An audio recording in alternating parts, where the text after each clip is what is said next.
এই ভাইটিকে আজকে যেভাবে বিবস্ত্র করে জাতির সামনে উপস্থাপন করা হয়েছে, যারা এই ভাইটিকে জাতির সামনে এভাবে বিবস্ত্রভাবে উপস্থাপন করেছেন, আপনারাও একদিন ঠিক এর চেয়ে বেশি বিবস্ত্র আপনাদের এই জাতিই করবে।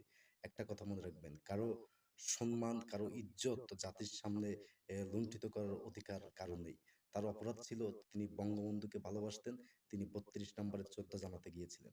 এটাই যদি তার অপরাধ হয়, এই অপরাধে তাকে যদি আজকে বিবস্ত্র করে জাতির সামনে এভাবে উপস্থাপন করা হয়, আপনিও মনে রাখবেন আপনার জন্য একদিন এর চেয়ে ভয়াবহ অবস্থা অপেক্ষা করতেছে। তবে সেদিন হয়তো এই ভাইটি আপনাকে বিবস্ত্র করবে না, তবে কেউ না কেউ আপনাকে বিবস্ত্র করবে, অর্থাৎ অন্য কোনো খামে অথবা অন্য কোনো নামে আপনি কোনো না কোনো সময় এই ভাইকে যেভাবে বিবস্ত্র করেছেন সেটা আপনি অবশ্যই ফেরত